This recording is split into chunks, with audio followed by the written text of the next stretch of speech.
This audio presentation of The Power of Awareness by Neville Goddard is brought to you by audioenlightenment.com. Copyright 2011, all rights reserved. The Power of Awareness. Leave the mirror and change your face. Leave the world alone and change your conception of yourself. Neville. Chapter 1. I Am. All things, when they are admitted, are made manifest by the light. For everything that is made manifest is light. Ephesians 5:13. The light is consciousness. Consciousness is one, manifesting in legions of forms or levels of consciousness. There is no one that is not all that is, for consciousness, though expressed in an infinite series of levels, is not divisional. There is no real separation or gap in consciousness. I am cannot be divided. I may conceive myself to be a rich man, a poor man, a beggar, or a thief, but the center of my being remains the same regardless of the concept I hold of myself. At the center of manifestation there is only one I Am manifesting in legions of forms or concepts of itself, and I am that I am. I am is a self-definition of the Absolute, the foundation of which everything rests. I am is the first cause substance. I am is a self-definition of God. I am hath sent me unto you. I am that I am. Be still and know that I am God. I am is a feeling of a permanent awareness. The very center of consciousness is the feeling of I am. I may forget who I am, where I am, what I am, but I cannot forget that I am. The awareness of being remains, regardless of the degree of forgetfulness of who, where, and what I am. I am is that which, amid unnumbered forms, is ever the same. This great discovery of cause reveals that, good or bad, man is actually the arbiter of his own fate, and that it is his concept of himself that determines the world in which he lives, and his concept of himself is his reaction to life. In other words, if you are experiencing ill health, knowing the truth about cause, you cannot attribute the illness to anything other than to particular arrangements of the basic cause substance, an arrangement which was produced by your actions to life and is defined by your concept, I am unwell. This is why you are told, let the weak man say, I am strong. For by his assumption, the cause substance, I am, is rearranged and must therefore manifest that which his rearrangement affirms. This principle governs every aspect of your life, be it social, financial, intellectual, or spiritual. I am is that reality to which, whatever happens, we must turn for an explanation of the phenomena of life. It is I am's concept of itself that determines the form and scenery of its existence. Everything depends upon its attitude toward itself. That which will not affirm as true of itself cannot awaken in its world. That is, your concept of yourself, such as I am strong, I am secure, I am loved, determines the world in which you live. In other words, when you say, I am a man, I am a father, I am an American, you are not defining different I ams, you are defining different concepts or arrangements of one cause substance, the one I am. Even in the phenomena of nature, if the tree were articulate, it would say, I am a tree, an apple tree, a fruitful tree. When you know that consciousness is the one and only reality, conceiving itself to be something good, bad, or indifferent, and becoming that which it conceived itself to be, you are free from the tyranny of second causes, free from the belief that there are causes outside of your own mind that can affect your life. In the state of consciousness of the individual is found the explanation of the phenomena of life. If man's concept of himself were different, everything in this world would be different. His concept of himself being what it is, everything in this world must be as it is. Thus it is abundantly clear that there is only one I am, and you are the I am. And while I am is infinite, you, by your concept of yourself, are displaying only a limited aspect of the infinite I am. Build thee more stately mansions, O my soul, as the swift seasons roll. Leave the low vaulted past, let each temple, nobler than the last, shut thee from heaven with a dome more vast, till thou at length art free, leaving thine outgrown shell by life's unresting sea. End of chapter. Chapter 2. Consciousness. It is only by a change of consciousness, by actually changing your concept of yourself, that you can build more stately mansions, the manifestation of higher and higher concepts. By manifesting is meant experiencing the results of those concepts in your world. It is of vital importance to understand clearly just what consciousness is. The reason lies in the fact that consciousness is the one and only reality. It is the first and only cause substance of the phenomena of life. Nothing has existed for man save through the consciousness he has of it. Therefore, it is to consciousness you must turn, for it is the only foundation on which the phenomena of life can be explained. If we accept the idea of the first cause, it would follow that the evolution of that cause could never result in anything foreign to itself. That is, if the first cause substance is light, all its evolutions, fruits, and manifestations would remain light. The first cause substance, being consciousness, all its evolution, fruits, and phenomena must remain consciousness. All that could be observed would be the higher or lower form or variations of the same thing. In other words, if your consciousness is the only reality, it must also be the only substance. Consequently, what appears to you as circumstances, conditions, and even material objects are really only the products of your own consciousness. Nature, then, as a thing or a complex of things external to your mind, must be rejected. You and your environment cannot be regarded as existing separately. You and your world are one. Therefore, you must turn from the objective appearance of things to the subjective center of things, your consciousness, if you truly desire to know the cause of the phenomena of life, and how to use this knowledge to realize your fondest dreams. In the midst of the apparent contradictions, antagonisms, and contrasts of your life, there is only one principle at work, only your consciousness operating. Difference does not consist in variety of substance, but in a variety of arrangement of the same cause substance, your consciousness. The world moves with motiveless necessity, but this is meant that it is no motive of its own, but is under the necessity of manifesting your concept, the arrangement of your mind. And your mind is always arranged in the image of all you believe and consent to as true. The rich man, poor man, beggar man, or thief are not different minds, but different arrangements of the same mind, in the same sense that a piece of steel, when magnetized, differs not in substance from its demagnetized state, but in the arrangements and order of its molecules. A single electron revolving in a specific orbit constitutes the unit of magnetism. When a piece of steel or anything else is demagnetized, the revolving electrons have not stopped. Therefore, the magnetism has not gone out of the existence. There is only a rearrangement of the particles, so that they produce no outside or perceptible effect. When particles are arranged at random, mixed up in all directions, a substance is said to be demagnetized. But when particles are marshaled in ranks so that a number of them face in one direction, the substance is a magnet.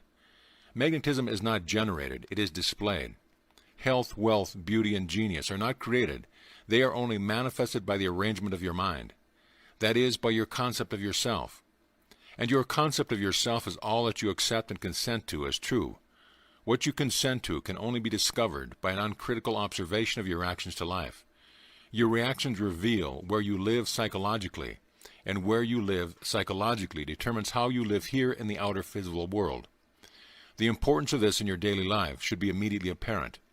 The basic nature of the primal cause is consciousness. Therefore, the ultimate substance of all things is consciousness. End of chapter. Chapter 3. Power of Assumption.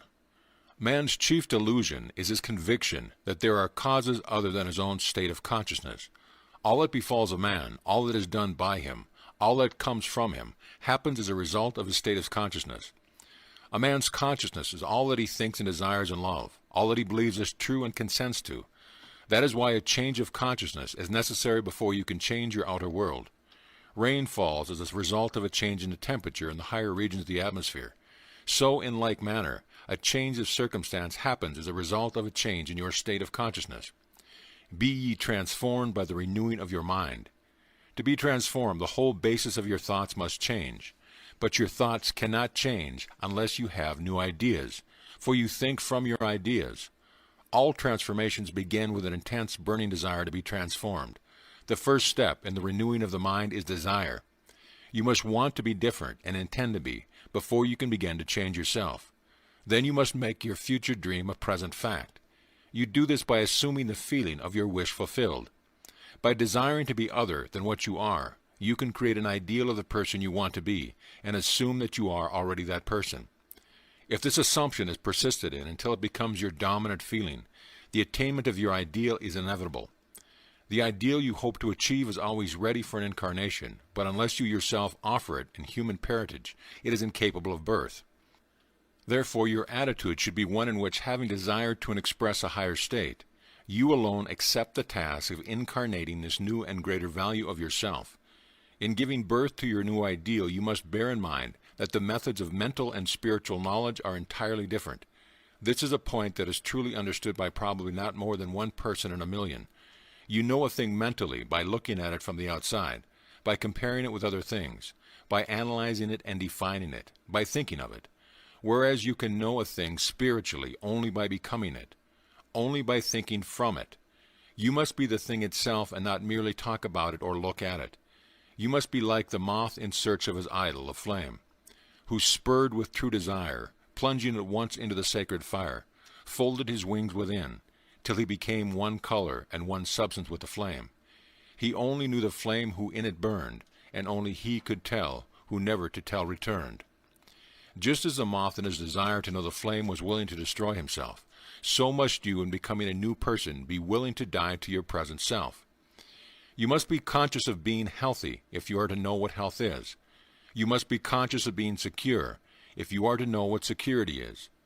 Therefore, to incarnate a new and greater value of yourself, you must assume that you already are what you want to be, and then live by faith in this assumption, which is not yet incarnate in the body of your life, in confidence that this new value or state of consciousness will become incarnated through your absolute fidelity to the assumption that you are that which you desire to be.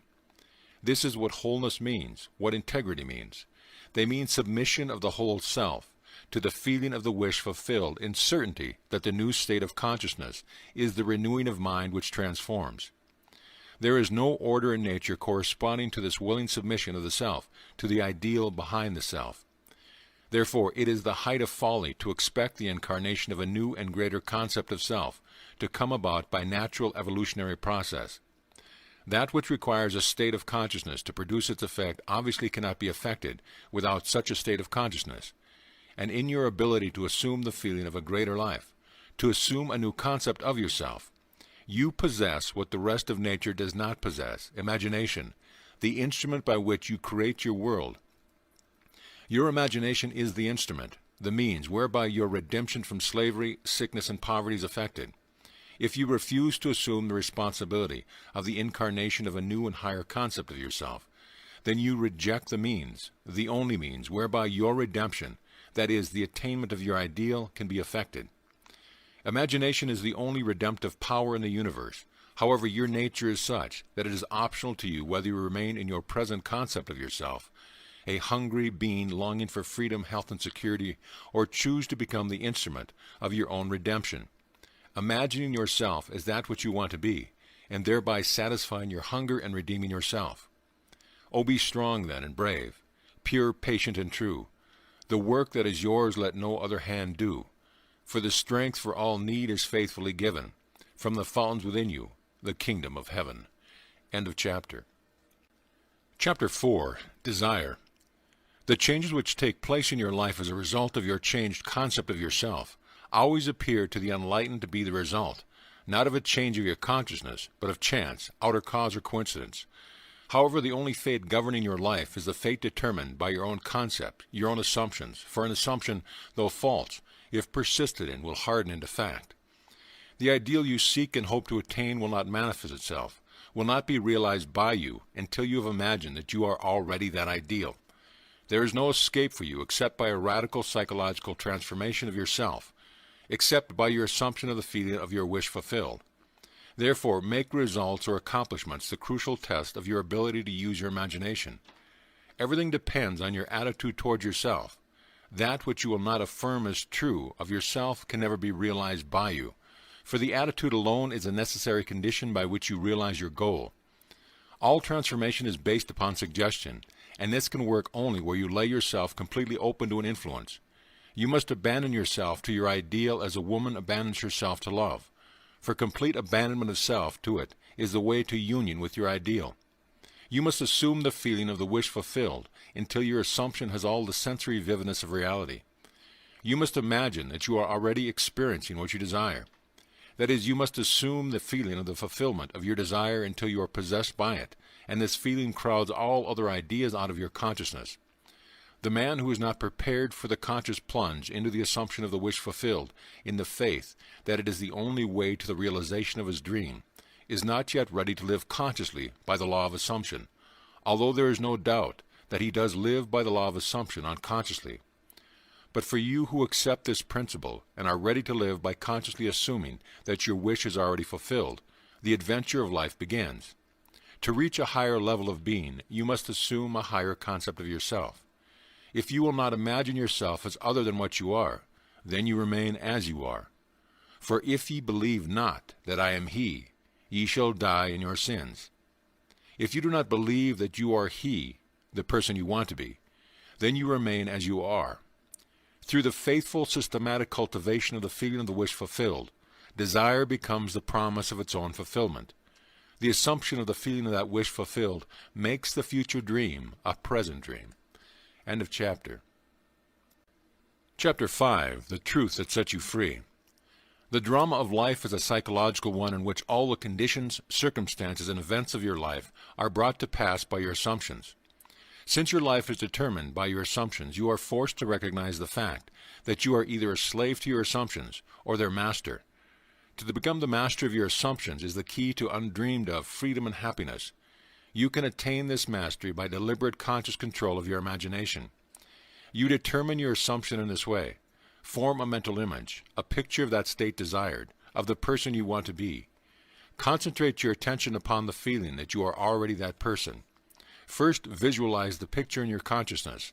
Then feel yourself to be in the state as though it actually formed your surrounding world.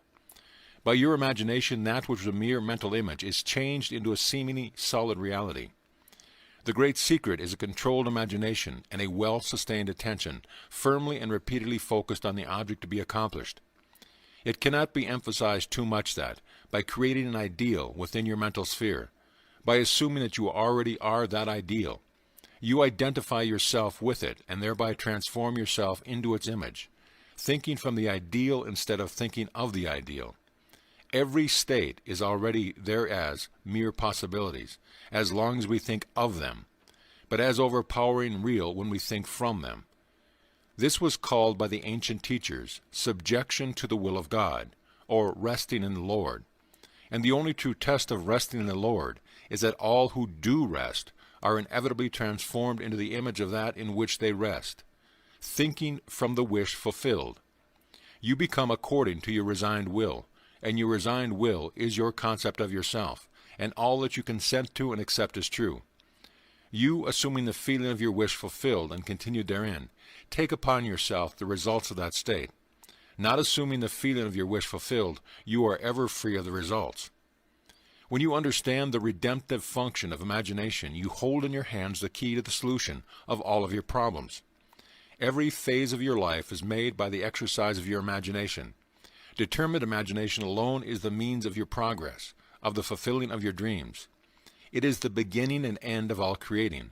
The great secret is a controlled imagination and a well-sustained attention firmly and repeatedly focused on the feeling of the wish fulfilled until it fills the mind and crowds all other ideas out of consciousness. What greater gifts could be given to you than to be told the truth that will set you free?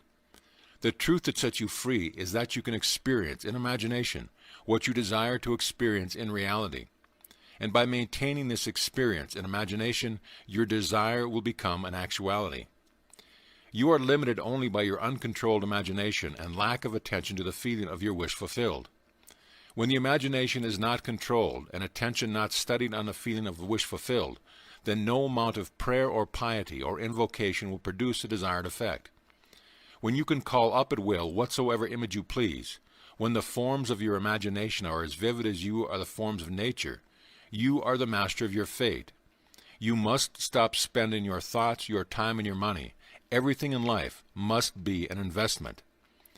Visions of beauty and splendor, forms of a long-lost race, sounds and faces and voices from the fourth dimension of space, and on through the universe boundless, our thoughts go lightning-shod. Some call it imagination, others call it God. Chapter 6. Attention. A double-minded man is unstable in all his ways. James 1:8. Attention is forceful in proportion to the narrowness of its focus. That is, when it is obsessed with a single idea or sensation. It is steadied and powerfully focused only by such an adjustment of the mind as permits you to see one thing only, for you steady the attention and increase its power by confining it.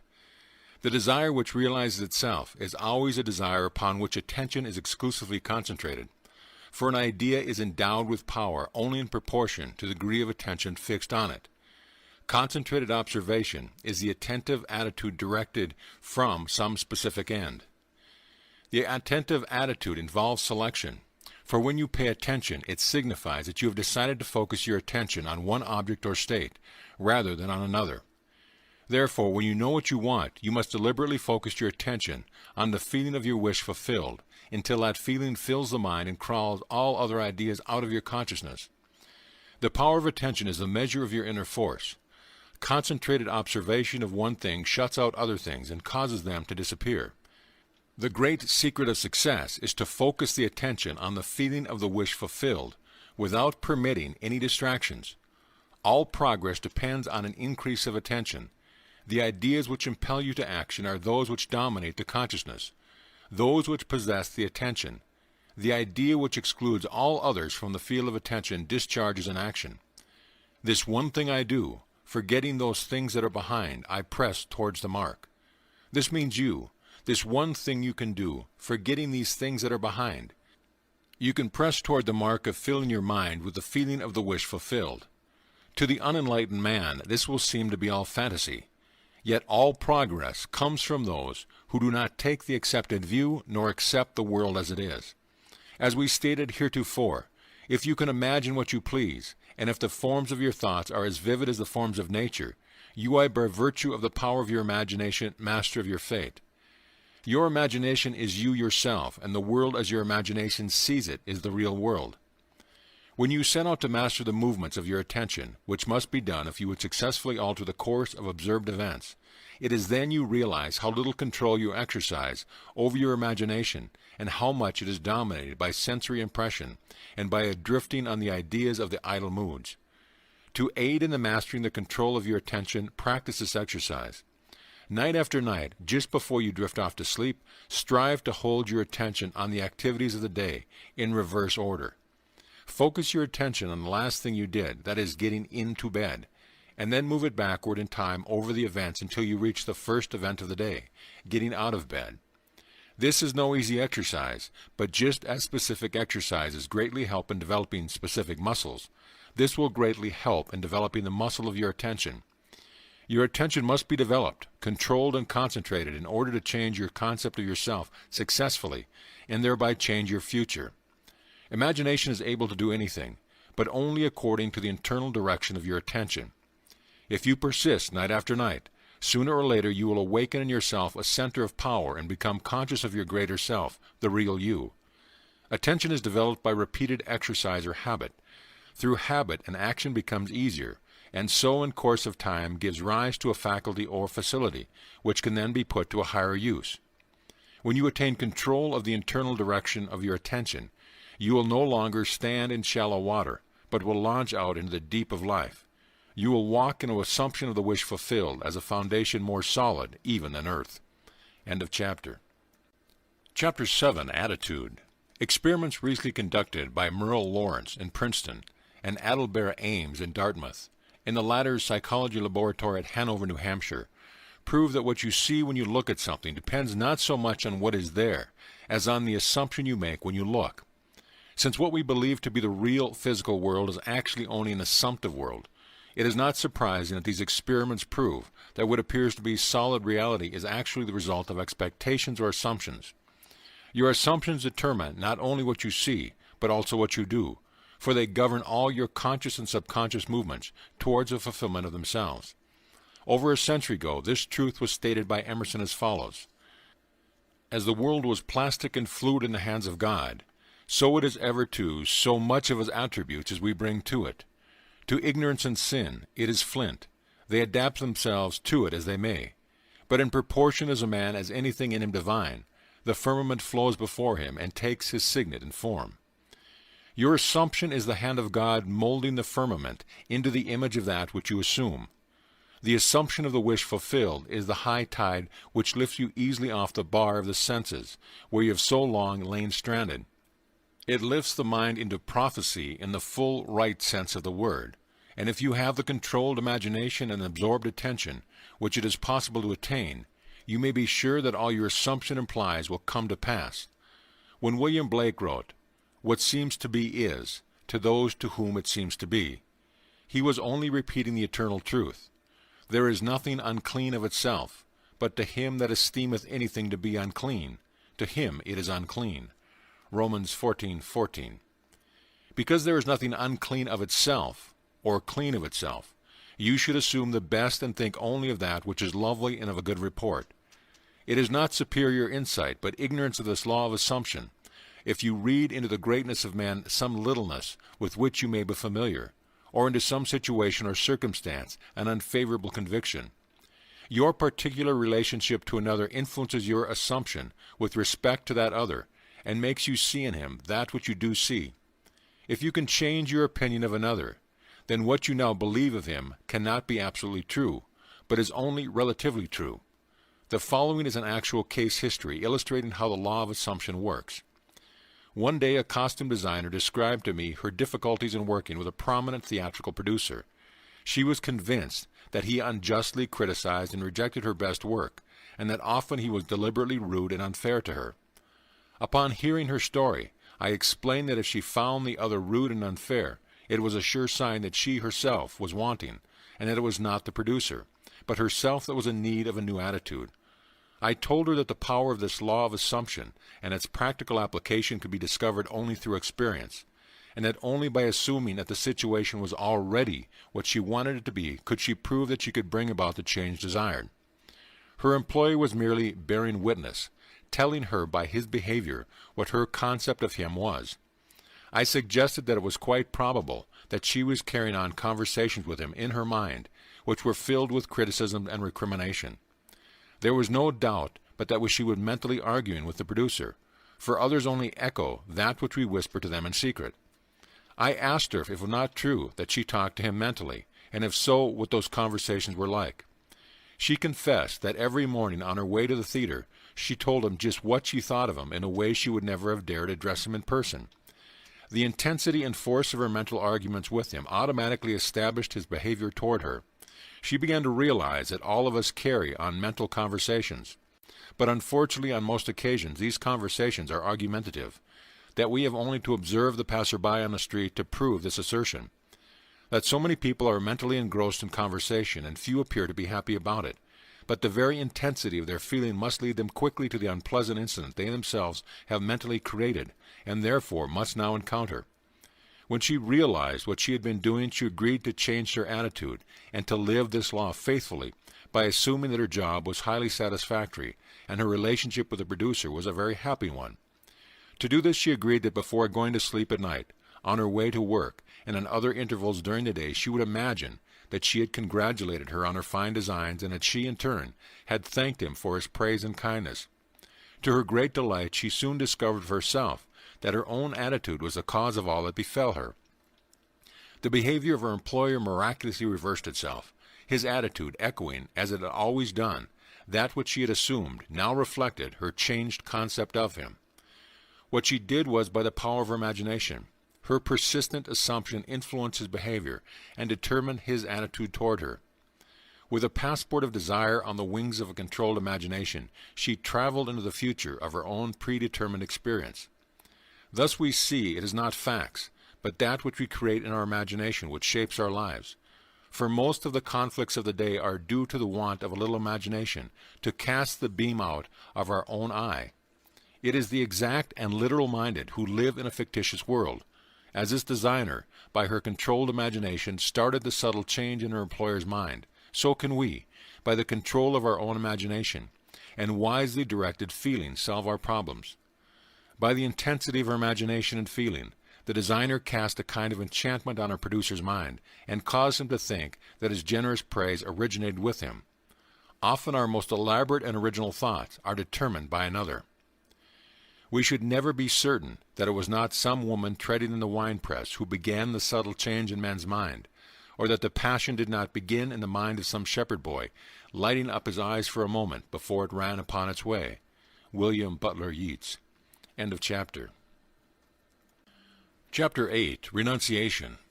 There is no coal of character so dead that it will not glow and flame if but slightly turned. Resist not evil. Whosoever shall smite thee on thy right cheek, turn to him the other also.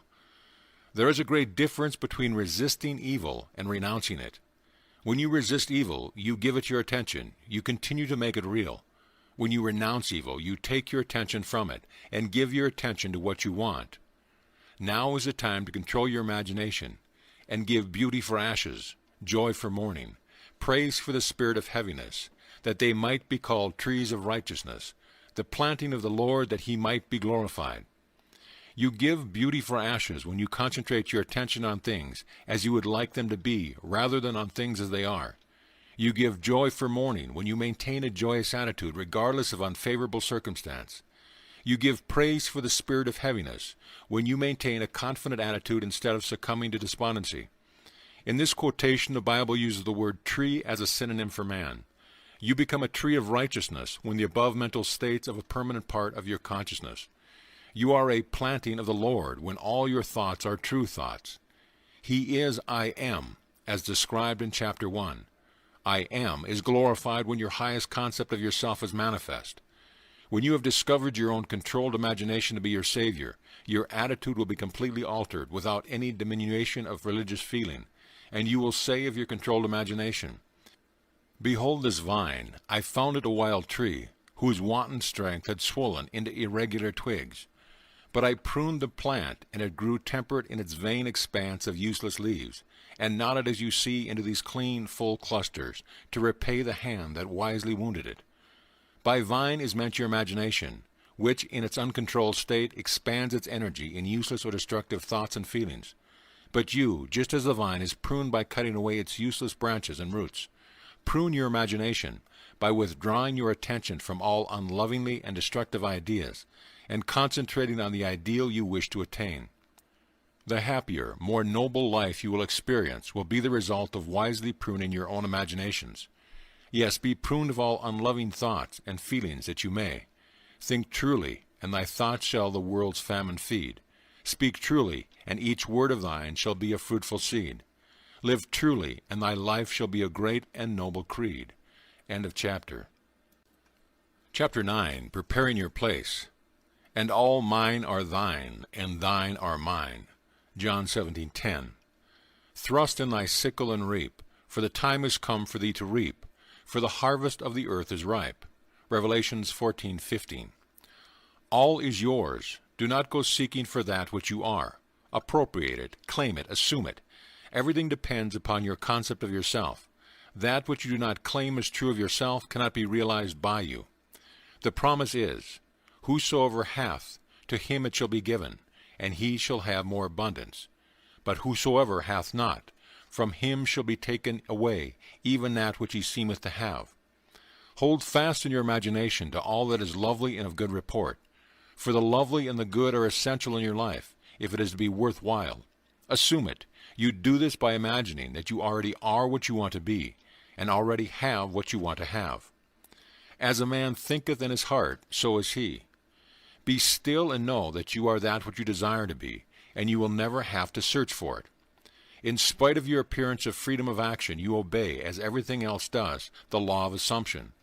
Whatever you may think of the question of free will, the truth is your experiences throughout your life are determined by your assumptions, whether conscious or unconscious.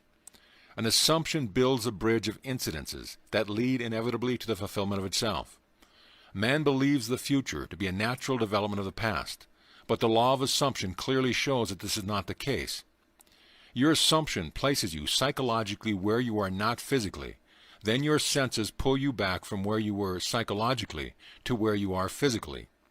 It is these psychological forward motions that produce your physical forward motions in time. Precognition permeates all the scriptures of the world. In my Father's house are many mansions. If it were not so, I would have told you. I go to prepare a place for you. And if I go and prepare a place for you, I will come again, and receive you unto myself, that where I am, there ye may also be. And now I have told you before it came to pass, that when it came to pass ye might believe. John 14:2, 3, and 29. The I in this quotation is your imagination, which goes into the future, into the one of many mansions. Mansions is the state desired. Telling of an event before it occurs physically is simply feeling yourself into the state desired until it has the tone of reality. You go and prepare a place for yourself by imagining yourself into the feeling of your wish fulfilled. Then you speed from the state of the wish fulfilled, where you have not been physically, back to where you were physically a moment ago. Then, with an irresistible forward movement, you move forward across a series of events to the physical realization of your wish, that where you have been in imagination, there you will be in the flesh also. Unto the place from whence the river comes, thither they return again. End of chapter. Chapter 10, Creation. I am God, declaring the end from the beginning, and from ancient times things that are not yet done. Isaiah 46:9 and 10. Creation is finished. Creativeness is only a deeper receptiveness for the entire contents of all time and all space, while experience and a time sequence actually coexist in an infinite and eternal now. In other words, all that you ever have been or ever will be, in fact, all mankind ever was or ever will be, exists now. This is what is meant by creation, and the statement that creation is finished means nothing is ever to be created. It is only to be manifested. What is called creativeness is only becoming aware of what already is. You simply become aware of increasing portions of that which already exists. The fact that you can never be anything, that you are not already or experience anything not already existing, explains the experience of having an acute feeling of having heard before what is being said, or having met before the person being met for the first time, or having seen before a place or thing being seen for the first time. The whole of creation exists in you, and it is your destiny to become increasingly aware of its infinite wonders and to experience ever greater and grander portions of it. If creation is finished, and all events are taking place now, the question that springs naturally to the mind is, what determines your time track? That is, what determines the events which you encounter? And the answer is your concept of yourself. Concepts determine the route that attention follows. Here is a good test to prove this fact. Assume the feeling of your wish fulfilled and observe the route that your attention follows. You will observe that as long as you remain faithful to your assumptions, so long will your attention be confronted with images clearly related to that assumption. For example, if you assume that you have a wonderful business, you will notice how, in your imagination, your attention is focused on incident after incident relating to that assumption. Friends congratulate you, tell you how lucky you are. Others are envious and critical. From there your attention goes to larger offices, bigger bank balances, and many other similarly related events. Persistence in this assumption will result in actually experiencing in fact that which you assumed. The same is true regarding any concept. If your concept of yourself is that you are a failure, you would encounter in your imagination a whole series of incidents in conformance to that concept. Thus it is clearly seen how you, by your concept of yourself, determine your presence, that is, the particular portion of creation which you now experience, and your future, that is, the particular portion of creation which you will experience. End of chapter. Chapter 11. Interference. You are free to choose a concept you will accept of yourself. Therefore you possess the power of intervention, the power which enables you to alter the course of your future. The process of rising from your present concept to a higher concept of yourself is the meaning of all true progress. The higher concept is waiting for you to incarnate in the world of experience. Now unto him that is able to do exceedingly abundantly above all that we ask or think, according to the power that worketh in us, unto him be glory. Ephesians 3:20. Him that is able to do more than you can ask or thinketh is your imagination, and the power that worketh in us is your attention. Understanding imagination to be him that is able to do all that you ask, and attention to be the power by which you create your world, you can now build your ideal world. Imagine yourself to be the ideal you dream of and desire. Remain attentive to this imagined state, and as fast as you completely feel that you are already this ideal, it will manifest itself as reality in your world. He was in the world, and the world was made by him, and the world knew him not. The mystery hid from the ages, Christ in you, the hope of glory. The he in the first of these quotations is your imagination. As previously explained, there is only one substance. This substance is consciousness. It is your imagination which forms this substance into concepts, which concepts are then manifested as conditions, circumstances, and physical objects. Thus imagination made your world. This supreme truth, with but few exceptions, man is not conscious of. The mystery, Christ in you, referred to in the second quotation, is your imagination, by which your world is molded. The hope of glory is your awareness of the ability to rise perpetually to higher levels. Christ is not to be found in history, nor in external forms. You find Christ only when you become aware of the fact that your imagination is the only redemptive power. When this is discovered, the towers of dogma will have heard the trumpets of truth, and like the walls of Jericho, crumble to dust. End of chapter. Chapter 12. Subjective Control. Your imagination is able to do all that you ask in proportion to the degree of your attention. All progress, all fulfillment of desire, depend upon the control and concentration of your attention. Attention may be either attracted from without or directed from within. Attention is attracted from without when you are consciously occupied with the external impressions of the immediate present. The very lines on this page are attracting your attention from without. Your attention is directed from within when you deliberately choose what you will be preoccupied with mentally. It is obvious that in the objective world your attention is not only attracted by, but is constantly directed to external impressions.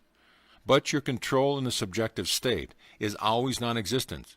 For in this state attention is usually the servant and not the master, the passenger and not the navigator of your world. There is an enormous difference between attention directed objectively and attention directed subjectively, and the capacity to change your future depends on the latter. When you are able to control the movements of your attention in the subjective world, you can modify or alter your life as you please. But this control cannot be achieved if you allow your attention to be attracted constantly from without. Each day, set yourself the task of deliberately withdrawing your attention from the objective world and of focusing it subjectively. In other words, concentrate on those thoughts or moods which you deliberately determine. Then these things that now restrict you will fade and drop away. The day you achieve control of the movements of your attention in the subjective world, you are master of your fate. You will no longer accept the dominance of outside conditions or circumstances. You will not accept life on the basis of the world without. Having achieved control of the movements of your attention, and having discovered the mystery hid from the ages, that Christ in you is your imagination, you will assert the supremacy of imagination and put all things in subjection to it. End of chapter. Chapter 13. Acceptance. Man's perceptions are not bounded by organs of perception. He perceives more than sense, though ever so acute, can discover. However much you seem to be living in a material world, you are actually living in a world of imagination. The outer physical events of life are the fruits of forgotten blossom times, results of previous and usually forgotten states of consciousness. They are the ends running true to oftentimes forgotten imaginative origins. Whenever you become completely absorbed in an emotional state, you are at that moment assuming the feeling of that state fulfilled. If persisted in, whatsoever you are intensely emotional about, you will experience in your world. These periods of absorption, of concentrated attention, are the beginning of the things you harvest. It is in such moments that you are exercising your creative power, the only creative power there is.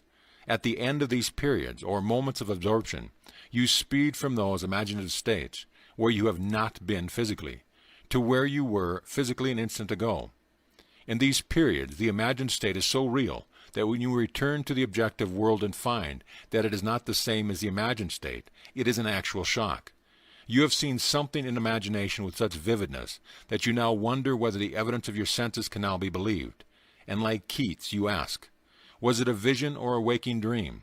Fled is that music, do I wake or sleep? This shock reverses your time senses. By this is meant that instead of your experience resulting from your past, is now becomes the result of being in imagination, where you have not been physically. In effect, this moves you across a bridge of incident to the physical realization of your imagined state. The man who at will can assume whatever state he pleases has found the keys to the kingdom of heaven. The keys are desire, imagination, and a steady focused attention on the feeling of the wish fulfilled. To such a man, any undesirable objective fact is no longer a reality, and the ardent wish no longer a dream. Prove me now herewith, saith the Lord of hosts, if I will not open you the windows of heaven, and pour you out a blessing, that there shall not be room enough to receive it. Malachi 3:10. The windows of heaven may not be opened and the treasures seized by a strong will, but they open of themselves and present their treasures, the free gift. A gift that comes when absorption reaches such a degree that it results in a feeling of complete acceptance. The passage from your present state to the feeling of your wish fulfilled is not across a gap. There is continuity between the so-called real and unreal. To cross from one state to the other, you simply extend your feelers, trust your touch, and enter fully into the spirit of what you are doing. Not by might nor by power, but by my Spirit, saith the Lord of hosts. Assume the Spirit, the feeling of wish fulfilled, and you will have opened the windows to receive the blessing. To assume a state is to get into the spirit of it. Your triumphs will be surprised only to those who do not know your hidden passage from the state of longing to the assumption of the wish fulfilled. The Lord of hosts will not respond to your wish until you have assumed the feeling of an already being what you want to be. For acceptance is the channel of his action. Acceptance is the Lord of hosts in action. End of chapter. Chapter 14. The Effortless Way. The principle of least action governs everything in physics from the path of a planet to the path of a pulse of light. Least action is the minimum of energy multiplied by the minimum of time. Therefore, in moving from your present state to the state desired, you must use the minimum of energy and take the shortest possible time. Your journey from one state of consciousness to another is a psychological one. So to make the journey, you must employ the psychological equivalent of least action, and the psychological equivalent is mere assumption. The day you finally realize the power of assumption, you discover that it works in complete conformity with this principle. It works by means of attention minus effort. Thus, with least action, through an assumption, you hurry without haste and reach your goal without effort. Because creation is finished, what you desire already exists. It is excluded from view because you can see only the contents of your own consciousness. It is the function of an assumption to call back the excluded view and restore full vision. It is not the world, but your assumption that changes. An assumption brings the invisible into sight. It is nothing more nor less than seen with the eye of God, i.e., imagination. For the Lord seeth not as man seeth, for man looketh at the outward appearance, but the Lord looketh on the heart. The heart is the primary organ of sense, hence the first cause of experience. When you look on the heart, you are looking at your assumptions. Assumptions determine your experience. Watch your assumptions with all diligence, for out of it are the issues of life. Assumptions have the power of objective realization. Every event in the visible world is a result of an assumption or idea in the unseen world. The present moment is all important, for it is only in the present moment that our assumption can be controlled. The future must become the present in your mind if you would wisely operate the law of assumption. The future becomes the present when you imagine that you already are what you will be when your assumption is fulfilled. Be still, least action, and know that you are that which you desire to be. The end of longing should be being. Translate your dream into being. Perpetual construction of future states without the consciousness of already being there. That is, picturing your desire without actually assuming the feeling of the wish fulfilled, is the fallacy and mirage of mankind. It is simply futile daydreaming. End of chapter. Chapter 15. The Crown of the Mysteries. The assumption of the wish fulfilled is the ship that carries you over the unknown seas to the fulfillment of your dreams. The assumption is everything. Realization is subconscious and effortless. Assume a virtue if you have it not. Act on the assumption that you already possess that which you sought. Blessed is she that believed, for there shall be a performance of those things which were told her from the Lord. As the Immaculate Conception is the foundation of the Christian mysteries, so the Assumption is their crown. Psychologically, the Immaculate Conception means the birth of an idea in your own consciousness, unaided by another. For instance, when you have specific wish or hunger or longing, it is an Immaculate Conception in a sense that no physical person or thing plants it in your mind. It is self-conceived. Every man is the Mary of the Immaculate Conception, and birth to his idea must give. The assumption is the crown of the mysteries because it is the highest use of consciousness. When in imagination you assume the feeling of the wish fulfilled, you are mentally lifted up to a higher level. When, through your persistence, this assumption becomes actual fact, you automatically find yourself on a higher level. That is, you have achieved your desire in the objective world. Your assumption guides all your conscious and subconscious movements towards its suggested end, so inevitably that it actually dictates the events. The drama of life is a psychological one, and the whole of it is written and produced by your assumptions. Learn the art of assumption, for only in this way can you create your own happiness. End of chapter. Chapter 16. Personal Impotence. Self-surrender is essential, and by that is meant the confession of personal impotence. I can of mine own self do nothing. Since creation is finished, it is impossible to force anything into being.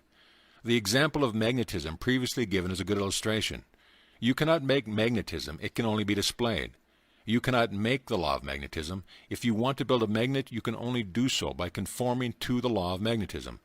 In other words, you surrender yourself or yield to the law. In like manner, when you use the faculty of assumption, you are conforming to a law just as real as the law governing magnetism. You can neither create nor change the law of assumption. It is in this respect that you are impotent.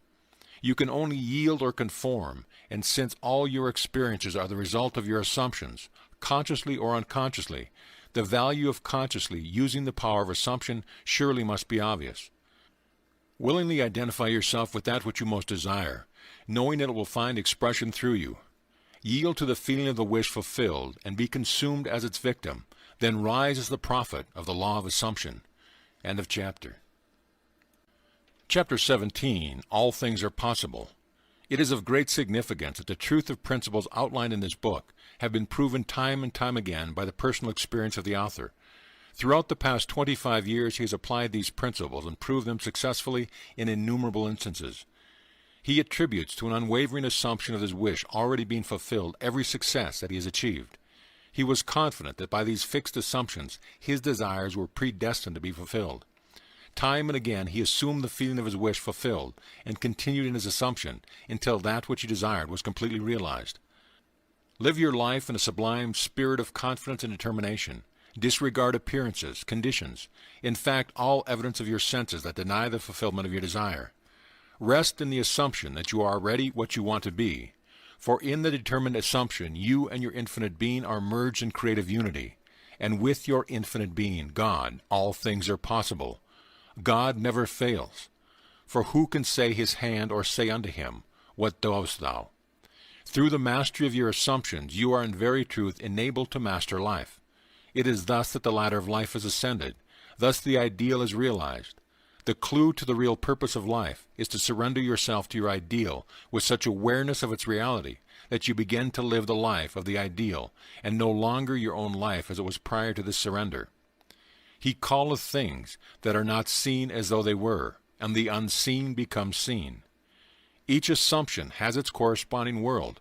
If you are truly observant, you will notice the power of your assumptions to change circumstances which appear wholly immutable. You, by your conscious assumptions, determine the nature of the world in which you live. Ignore the present state and assume the wish fulfilled. Claim it, it will respond. The law of assumption is the means by which the fulfillment of your desires may be realized. Every moment of your life, consciously or unconsciously, you are assuming a feeling. You can no more avoid assuming a feeling than you can avoid eating and drinking. All you can do is control the nature of your assumptions. Thus it is clearly seen that the control of your assumption is the key you now hold to an ever-expanding, happier, and a more noble life. End of chapter. Chapter 18. Be ye doers. Be ye doers of the word, and not hearers only, deceiving your own selves. For if only be a hearer of the word, and not a doer, he is like unto a man beholding his natural face in a glass, and goeth his way, and straightway forgetteth what manner of man he was. But whoso looketh into the perfect law of liberty, and continue therein, he being not a forgetful hearer, but a doer of the work, this man shall be blessed in his deed. James 1:22-25. The word in this quotation means idea, concept, or desire. You deceive yourself by hearing only, when you expect your desire to be fulfilled through mere wishful thinking. Your desire is what you want to be, and looking at yourself in a glass is seeing yourself in imagination as that person. Forgetting what manner of man you are is failing to persist in your assumption. The perfect law of liberty is a law which makes possible liberation from limitation. That is the law of assumption. To continue in the perfect law of liberty is to persist in the assumption that your desire is already fulfilled. You are not a forgetful hearer when you keep the feeling of your wish fulfilled constantly alive in your consciousness. This makes you a doer of your work, and you are blessed in your deed by the inevitable realization of your desire. You must be doers of the law of assumption, for without application the most profound understanding will not produce any desired result. Frequent reiteration and repetition of important basic truth runs through these pages. Where the law of assumption is concerned, the law that sets man free, this is a good thing. It should be made clear again and again, even at the risk of repetition. The real truth seeker will welcome this aid and concentrate in his effort upon the law which sets him free. The parable of the master's condemnation of the servant who neglected to use the talent given him is clear and unmistakable. Having discovered within yourself the key to the treasure house, you should be like the good servant, who by wise use multiplied by many times the talents entrusted to him. The talent entrusted to you is the power to consciously determine your assumption. The talent not used, like the limb not exercised, withers and finally atrophies. What you must strive after is being. In order to do, it is necessary to be. The end of yearning is to be. Your concept of yourself can only be driven out of consciousness by another concept of yourself. By creating an ideal in your mind, you can identify yourself with it until you become one and the same with the ideal, thereby transforming yourself into it. The dynamic prevails over the static, the active over the passive. One who is a doer is magnetic and therefore infinitely more creative than any who merely hear. Be among the doers. End of chapter. Chapter 19. Essentials. The essential points in the successful use of the law of assumption are these. First and above all, yearning, longing, intense, burning desire.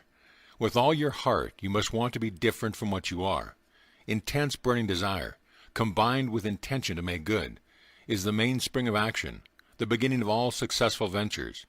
In every great passion which achieves its objective, desire is concentrated and intentioned. You must first desire and then intend to succeed. As the hart panteth after the water brooks, so panteth my soul after thee, O God. Blessed are they that hunger and thirst after righteousness, for they shall be filled. Here the soul is interpreted as the sum total of all you believe, think, feel, and accept as true. In other words, your present level of awareness, God, I am, is the power of awareness, the source and fulfillment of all desire. Understood, psychologically, I am an infinite series of levels of awareness, and I am what I am according to where I am in the series. This quotation describes how your present level of awareness longs to transcend itself. Righteousness is the consciousness of already being what you want to be. Second, cultivate physical immobility, a physical incapacity not unlike the state described by Keats in his Ode to the Nightingale. A drowsy numbness pains my senses, as though of hemlock I had drunk.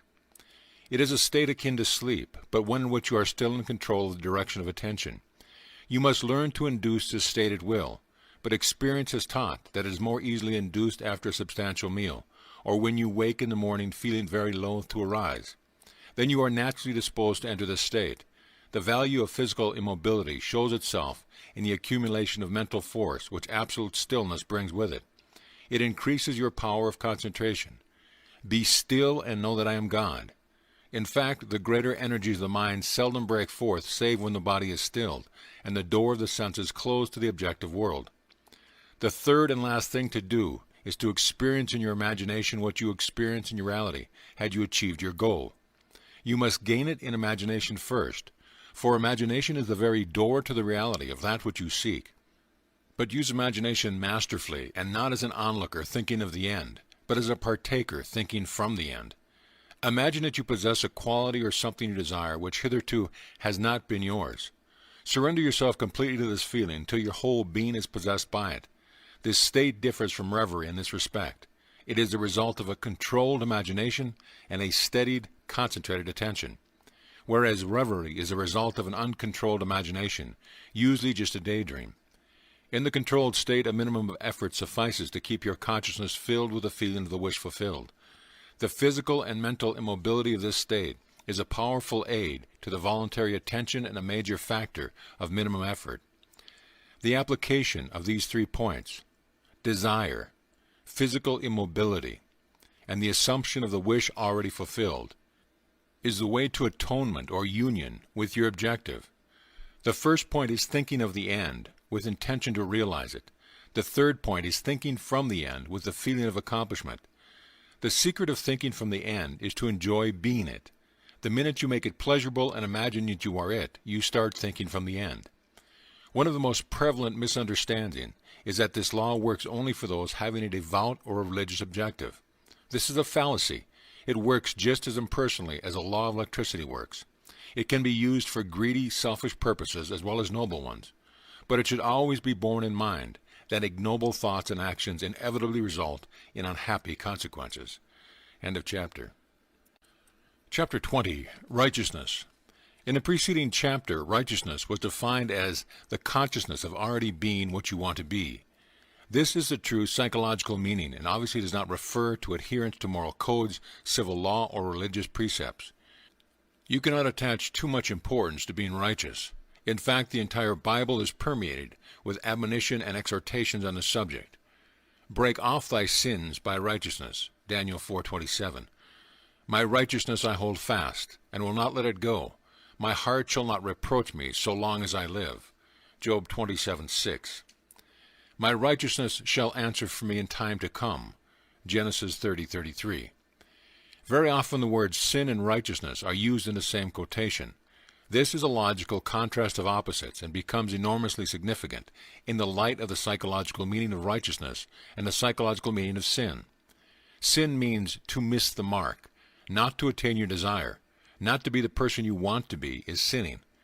Righteousness is the consciousness of already being what you want to be. It is a changeless educative law that effects must follow cause. Only by righteousness can you be saved from sinning. There is a widespread misunderstanding as to what it means to be saved from sin. The following example will suffice to demonstrate this misunderstanding and to establish the truth. A person living in abject poverty may believe that by means of some religious or philosophical activity he can be saved by sin, and his life improved as a result. If, however, he continues to live in the same state of poverty, it is obvious that what he believed was not truth, and in fact he was not saved. On the other hand, he can be saved by righteousness.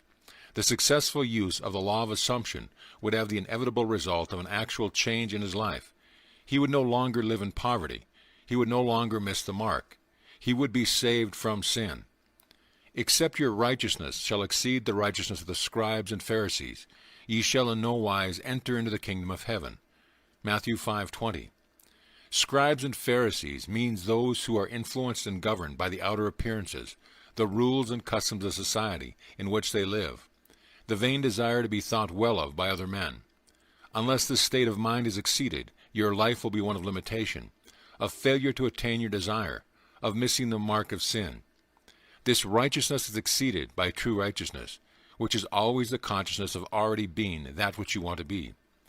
One of the greatest pitfalls in attempting to use the law of assumption is focusing your attention on the things, on a new home, a better job, a bigger bank account. This is not the righteousness without which you die in your sins. Righteousness is not the thing itself. It is the consciousness, the feeling of already being the person you want to be, of already having the thing you desire. Seek ye first the kingdom of God and his righteousness, and all these things shall be added unto you. Matthew 6:33. The kingdom, the entire creation of God, your I am, is within you. Righteousness is the awareness that you already possess it all. End of chapter. Chapter 21. Free Will. The question is often asked, what should be done between the assumption of the wish fulfilled and its realization? Nothing. It is a delusion that, other than assuming the feeling of the wish fulfilled, you can do anything to aid the realization of your desire. You think that you can do something, you want to do something, but actually you can do nothing. The illusion of the free will to do is but ignorance of the law of assumption, upon which all action is based. Everything happens automatically. All that befalls you, all that is done by you happens. Your assumptions, conscious or unconscious, direct all thought and actions to their fulfillment. To understand the law of assumption, to be convinced of its truth, means getting rid of all the illusions about free will to act. Free will actually means freedom to select any idea you desire. By assuming the idea already to be a fact, it is converted into reality. Beyond that, free will ends, and everything happens in harmony with the concept assumed. I can of mine own self do nothing, because I seek not mine own will, but the will of the Father who hath sent me. In this quotation, the Father obviously refers to God. In an earlier chapter, God is defined as I am. Since creation is finished, the Father is never in a position of saying, I will be. In other words, everything exists, and the infinite I am consciousness can speak only in the present tense. Not my will, but thine be done. I will be is a confession that I am not. The Father will is always I am. Until you realize that you are the Father, there is only one I am, and your infinite self is that I am. Your will is always I will be. In the law of assumption, your consciousness of being is the Father's will. The mere wish without this consciousness is the my will. This great quotation, so little understood, is a perfect statement of the law of assumption. It is impossible to do anything. You must be in order to do. If you had a different concept of yourself, everything would be different. You are what you are, so everything is as it is. The events which you observe are determined by the concept you have of yourself.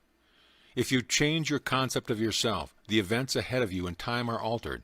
But thus altered, they form again a deterministic sequence, starting from the moment of this changed concept. You are a being with powers of intervention which enable you, by a change of consciousness, to alter the course of observed events, in fact, to change your future. Deny the evidence of the senses and assume the feeling of the wish fulfilled.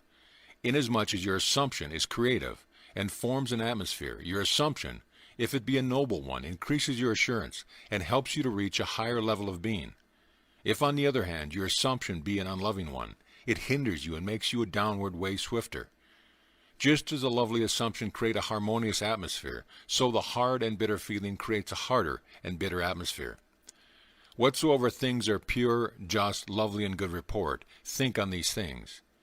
This means to make your assumption the highest, noblest, and happiest concepts. There is no better time to start than now. The present moment is always the most opportune in which to eliminate all unlovely assumptions and to concentrate only on the good. As well as yourself, claim for others their divine inheritance. See only their good and the good in them. Stir the highest in others to confidence and self-assertion by your sincere assumption of the good, and you will be their prophet and their healer, for an inevitable fulfillment awaits all sustained assumptions. You win by assumptions what you can never win by force. An assumption is a certain motion of consciousness. This motion, like all motion, exercises an influence on the surrounding substance, causing it to take the shape of, echo, and reflect the assumption. A change of fortune is a new direction and outlook, merely a change in arrangement of the same mind substance, consciousness. If you would change your life, you must begin at the very source, with your own basic concept of self. Outer change, becoming part of organizations, political bodies, religious bodies, is not enough. The cause goes deeper. The essential change must take place in yourself, in your own concept of self. You must assume that you are what you want to be and continue therein. For the reality of your assumption has its being in complete independence of objective fact, and will clothe itself in flesh if you persist in the feeling of the wish fulfilled. When you know that assumptions, if persisted in, harden into facts, then events which seem to be uninitiated mere accidents will be understood by you to be the logical and inevitable effects of your assumption. The important thing to bear in mind is that you have infinite free will in choosing your assumptions, but no power to determine conditions and events. You can create nothing, but your assumptions determine what portion of creation you will experience. End of chapter. Chapter 22. Persistence. And he said unto them, Which of you shall have a friend, and shall go unto him at midnight, and say unto him, Friend, lend me 3 loaves, for a friend of mine in his journey is come to me, and I have nothing to set before him. And he from within shall answer and say, Trouble me not, the door is now shut, and my children are with me in bed. I cannot rise and give thee. I say unto you, Though he will not rise and give him, because he is his friend, yet because of his importunity he will rise and give him as many as he needeth. And I say unto you, Ask, and it shall be given. Seek, and ye shall find. Knock, and it shall be opened unto you. Luke 11:5-9. There are three principal characters in this quotation: you and the two friends mentioned. The first friend is a desired state of consciousness. The second friend is a desire seeking fulfillment. 3 is a symbol of wholeness, completion. Loaves symbolize substance. The shut door symbolizes the senses which separate the seen from the unseen. Children in bed means ideas that are dormant. Inability to rise means a desired state of consciousness cannot rise to you, you must rise to it. Importunity means demanding persistency, a kind of brazen impudence. Ask, seek, and knock mean assuming the consciousness of already having what you desire. Thus the Scriptures tell you that you must persist in rising to, assuming the consciousness of your wish already being fulfilled. The promise is definite that if you are shameless in your impudence in assuming that you already have that which your senses deny, it shall be given unto you. Your desire shall be attained. The Bible teaches the necessity of persistence by the use of many stories. When Jacob sought a blessing from the angel with whom he wrestled, he said, I will not let thee go, except thou bless me. When the Shunammite sought the help of Elisha, she said, As the Lord liveth, and as thy soul liveth, I will not leave here, and he arose and followed her. The same idea is expressed in another passage.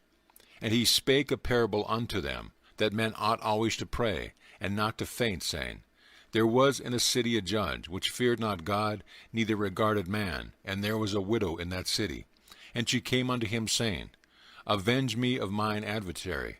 And he would not for a while, but afterwards he said within himself, Though I fear not God, nor regard man, yet because this widow troubleth me, I will avenge her, lest she weary me by her continual coming. Luke 18:1-5. The basic truth underlying each of these stories is that desire springs from the awareness of ultimate attainment, and that persistence in maintaining the consciousness of the desire already being fulfilled results in its fulfillment. It is not enough to feel yourself in a state of the answered prayer. You must persist in that state. That is the reason for the injunction, Man ought always to pray and not to faint. Here, to pray means to give thanks for already having what you desire. Only persistency in the assumption of the wish fulfilled can cause those subtle changes in your mind which result in desired changes in your life. It matters not whether they be angels, Elisha, or reluctant judges. All must respond in harmony with your persistent assumption. When it appears that people other than yourself and your world do not act toward you as you would like, it is not due to reluctance on their part, but a lack of persistence in your assumption of your life already being as you want it to be. Your assumption, to be effective, cannot be a single isolated act. It must be a maintained attitude of the wish fulfilled.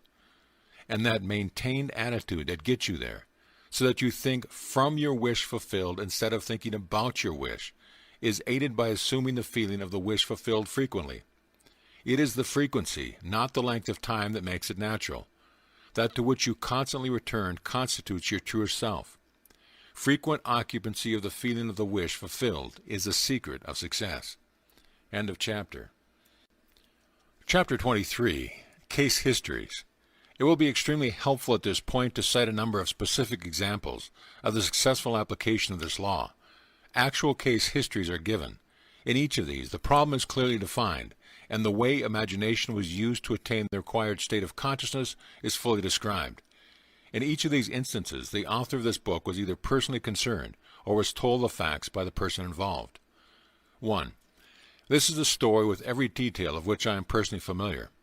In the spring of 1943, a recently drafted soldier was stationed in a large army camp in Louisiana.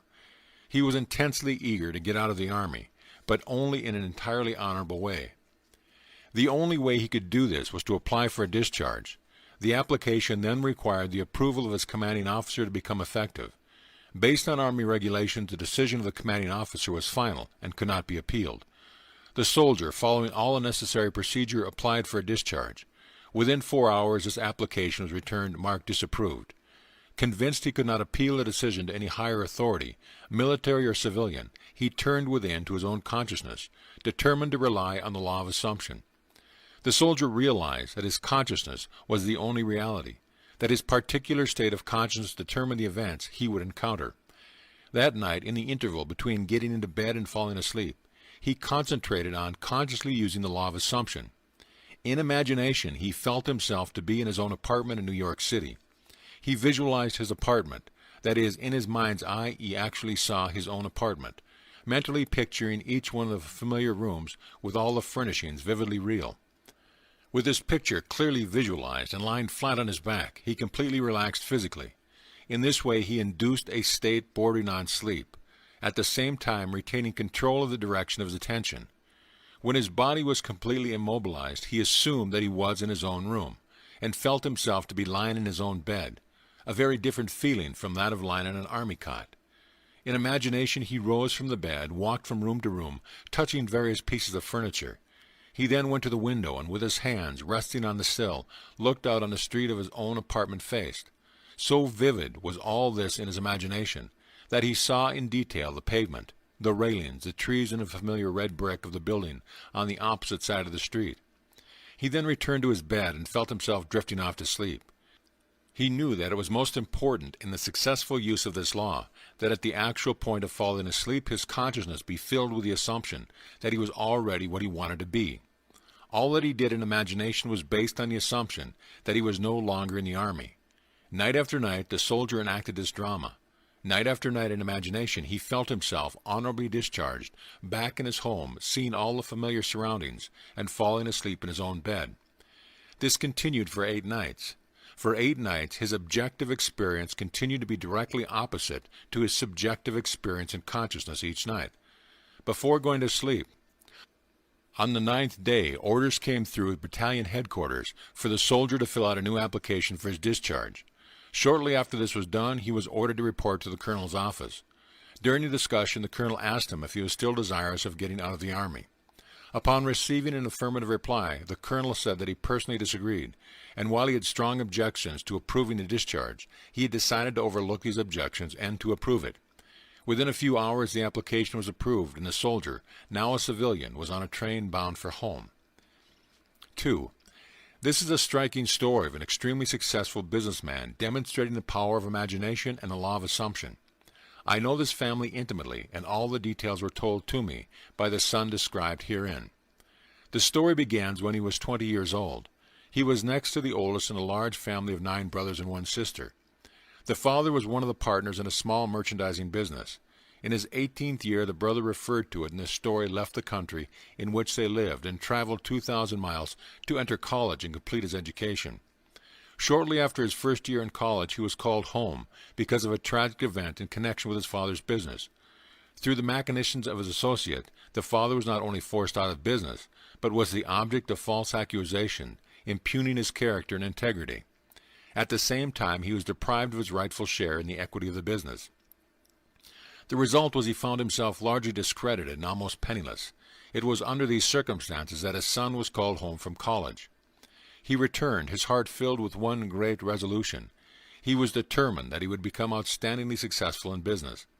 The first thing he and his father did was use a little money they had to start their own business. They rented a small store on a side street not far from the large business, of which the father had been one of the principal owners. There they started a business bent upon real service to the community. It was shortly thereafter that the son, with instinctive awareness that it was bound to work, deliberately used imagination to attain an almost fantastic objective. Every day on the way to and from work, he passed the building of his father's former business, the biggest business of its kind in the country. It was one of the largest buildings, with the most prominent location in the heart of the city. On the outside of the building was a huge sign in which the name of the firm was painted in large, bold letters. Day after day as he passed it, a great dream took shape in his son's mind. He thought of how wonderful it would be if it was his family that had this great building, his family that owned and operated this great business. One day he stood gazing at the building. In his imagination, he saw a completely different name on the huge sign across the entrance. Now the large letters spelled out his family name. In these case histories, actual names are not used. For the sake of clarity in the story, we'll use a hypothetical name, and assume that the son's family name was Loddard. Where the sign read F.N. Moth & Company, in imagination he actually saw the name, letter by letter, J.N. Lordard & Sons.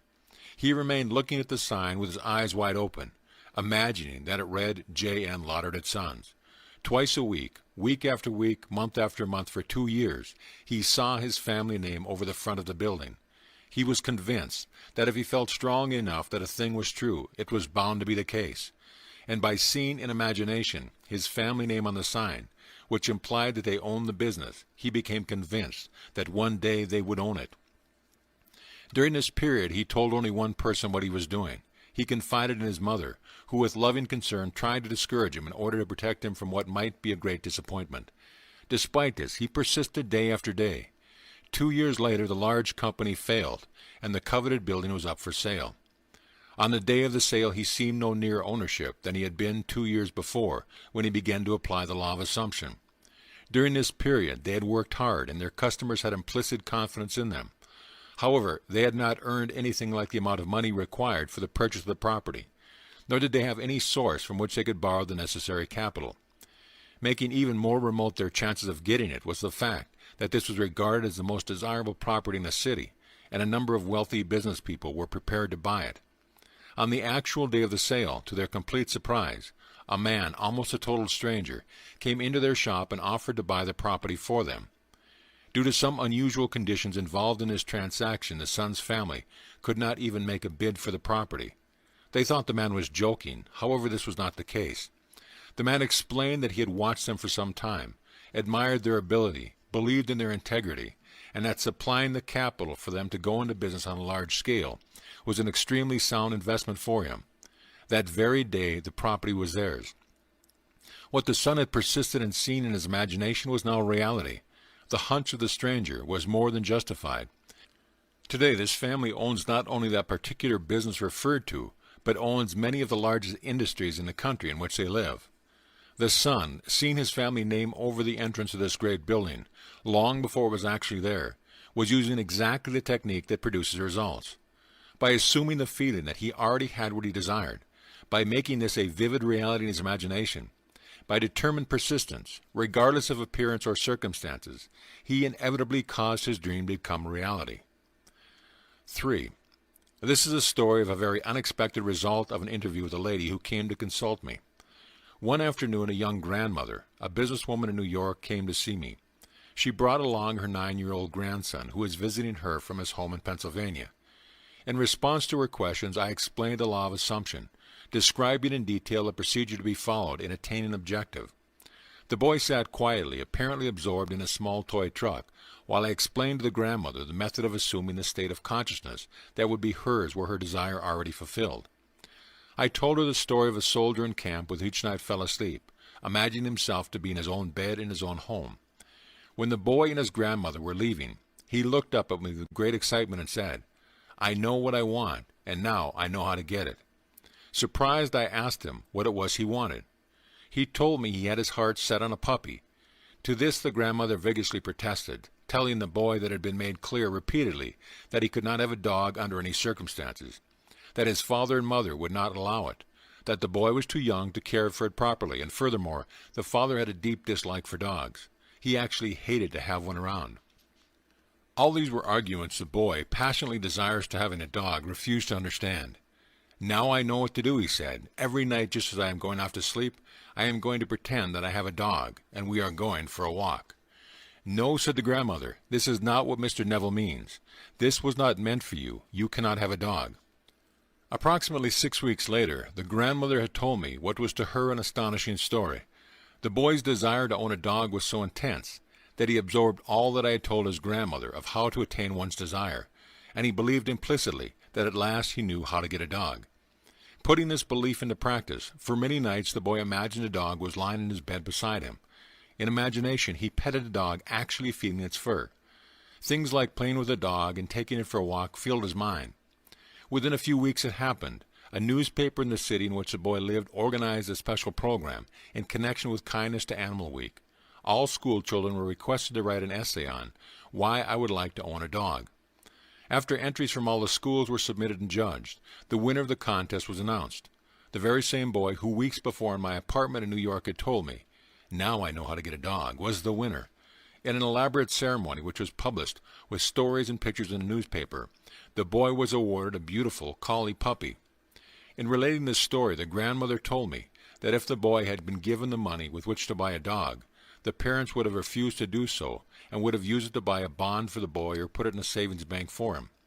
Furthermore, if someone had made the boy a gift of the dog, they would have refused it or given it away. But the dramatic manner in which the boy got the dog, the way he won the citywide contest, the stories and pictures in the newspaper, the pride of achievement and the joy of the boy himself all combined to bring about a change of heart in the parents, and they found themselves doing that which they never conceived possible. They allowed him to keep the dog. All this the grandmother explained to me, and she concluded by saying that there was one particular kind of dog on which the boy had set his heart. It was a collie. 4. This was told by the aunt in the story of the entire audience at the conclusion of one of my lectures. During the question period following my lecture on the law of assumption, a lady who had attended many lectures and had had personal consultation with me on a number of occasions rose and asked permission to tell a story illustrating how she had successfully used the law. She said that upon returning home from the lecture the week before, she had found her niece distressed and terribly upset. The husband of the niece, who was an officer in the Army Air Force stationed in Atlantic City, had just been ordered along with the rest of his unit to active duty in Europe. She tearfully told her aunt that the reason she was upset was that she had been hoping for her husband would be assigned to Florida as an instructor. They both loved Florida and were anxious to be stationed there and not to be separated. Upon hearing the story, the aunt stated that there was only one thing to do, and that was to apply immediately the law of assumption. "Let's actualize it," she said. "If you were actually in Florida, what would you do? You would feel the warm breeze. You would smell the salt air. You would feel your toes sinking down to the sand. Well, let's do all that right now." They took off their shoes and turning out the lights. In imagination, they felt themselves actually in Florida, feeling the warm breeze, smelling the sea air, pushing their toes into the sand. 48 hours later, the husband received a change of orders. His new instructions were to report immediately to Florida as an Air Force instructor. 5 days later, his wife was on a train to join him, while the aunt, in order to help her niece to attain her desire, joined in with the niece in assuming the state of consciousness required. She did not go to Florida. That was not her desire. On the other hand, that was the intense longing of the niece. 5. This case is especially interesting because of the short interval of time between the application of this law of assumption and its visible manifestation. A very prominent woman came to me in deep concern. She maintained a lovely city apartment and a large country home, but because the many demands made upon her were greater than her modest income, it was absolutely essential that she rent her apartment if she and her family were to spend the summer at their country home. In previous years, the apartment had been rented without difficulty early in the spring, but the day she came to me, the rental season for summer sublets was over. The apartment had been in the hands of the best real estate agent for months, but no one had been interested even in coming to see it. When she described her predicament, I explained how the law of assumption could be brought to bear on solving her problem. I suggested that by imagining the apartment had been rented by a person desiring immediate occupancy, and by assuming that this was the case, her apartment actually could be rented. In order to create the necessary feelings of naturalness, the feeling that was already a fact that her apartment was rented, I suggested that she drift off into sleep that very night, imagining herself not in her apartment, but in whatever place she would sleep were the apartment suddenly rented. She quickly grasped the idea and said that in such a situation she would sleep in her country home, even though it was not yet open for the summer. This interview took place on Thursday. At 9 o'clock the following Saturday morning she phoned me from her home in the country, excited and happy. She told me that on Thursday night she had fallen asleep actually imagining and feeling that she was sleeping in her other bed in her country home, many miles away from the city apartment she was occupying. On Friday, the very next day, a highly desirable tenant, one who met all her requirements as a responsible person, not only rented the apartment, but rented it on the condition that he could move in that very day. 6. Only the most complete and intense use of the law of assumption could have produced such results in this extreme situation. 4 years ago, a friend of our family asked that I talk with his 28-year-old son, who was not expected to live. He was suffering from a rare heart disease. This disease resulted in the disintegration of the organ. Long and costly medical care had been of no avail. Doctors held out no hope for recovery. For a long time the son had almost been confined to bed. His body had shrunk to almost a skeleton, and he could talk and breathe only with great difficulty. His wife and 2 small children were home when I called, and his wife was present throughout our discussion. I started by telling him that there was only one solution to any problem, and that solution was a change of attitude. Since talking exhausted him, I asked him to nod in agreement if he understood clearly what I said. This he agreed to do. I described the facts underlying the law of consciousness, in fact that consciousness was the only reality. I told him that the way to change any condition was to change his state of consciousness concerning it. As a specific aid in helping him to assume the feeling of already being well, I suggested that, in imagination, he see the doctor's face expressing incredulous amazement in finding him recovered, contrary to all reason from the last stages of an incurable disease, that he sees himself double-checking in his examination and hear him saying over and over again, "It's a miracle, it's a miracle." He not only understood all this clearly, but he believed it implicitly. He promised that he would faithfully follow this procedure. His wife, too, who had been listening intensely, assured me that she, too, would diligently use the law of assumption, and her imagination in the same way as her husband. The following day I sailed for New York, all this taking several place during a winter vacation in the tropics. Several months later I received a letter saying the son had made a miraculous recovery. On my next visit I met him in person. He was in perfect health, actively engaged in business, and thoroughly enjoying the many social activities of his friends and family. He told me from the day that I left he never had any doubt that it would work. He described how he had faithfully followed the suggestion I had made to him and day after day had lived completely in the assumption of already being well and strong. Now, 4 years after his recovery, he is convinced that the only reason he is here today is due to a successful use of the law of assumption. 7. This story illustrates a successful use of the law by a New York business executive. In the fall of 1950, an executive of one of New York's prominent banks discussed with me a serious problem with which he was confronted. He told me that the outlook for his personal progress and advancement was very dim. Having reached middle age and feeling that a marked improvement in position and income was justified, he had talked it out with his superiors. They frankly told him that any major improvement was impossible, and adamant that if he was dissatisfied he could seek another job. This, of course, only increased his uneasiness. In our talk he explained that he had no great desire for really big money, but that he had to have a substantial income in order to maintain his home comfortably and to provide for the education of his children in good preparatory schools and colleges. This he found impossible on his present income. The refusal of the bank to assure him of any advancement in the near future resulted in a feeling of discontent and an intense desire to secure a better position with considerably more money. He confided in me that the kind of job he would like better than anything in the world was one in which he managed the investment funds of large institutions, such as a foundation or great university. In explaining the law of assumption, I stated that his present situation was only a manifestation of his concept of himself, and declared that if he wanted to change the circumstances in which he found himself, he could do so by changing his concept of himself. In order to bring about this change of consciousness, and thereby a change in his situation, I asked him to follow this procedure every night just before he fell asleep. In imagination, he was to feel he was retiring at the end of one of the most important and successful days of his life. He was to imagine that he had actually closed a deal that very day to join the kind of organization he yearned to be with, and exactly the capacity he wanted. I suggested to him that if he succeeded in completely filling his mind with this feeling, he would experience a definite sense of relief. In this mood, his uneasiness and discontent would be a thing of the past. He would feel the contentment that comes with fulfillment of desire. I wound up by assuring him that if he did this faithfully, he would inevitably get the kind of position he wanted. This was the first week of December. Night after night, without exception, he followed this procedure. Early in February, a director of one of the wealthiest foundations in the world asked this executive if he would be interested in joining the foundation in an executive capacity handling investment. After some brief discussion, he accepted. Today, at a substantially higher income and with the assurance of steady progress, this man is in a position far exceeding all that he hoped for. 8. The man and wife in this story have attended my lectures for a number of years. It is an interesting illustration of the conscious use of this law by two people concentrated on the same objective at one time. This man and wife were an exceptionally devoted couple. Their life was completely happy and entirely free from any problems or frustrations. For some time they had planned to move into a larger apartment.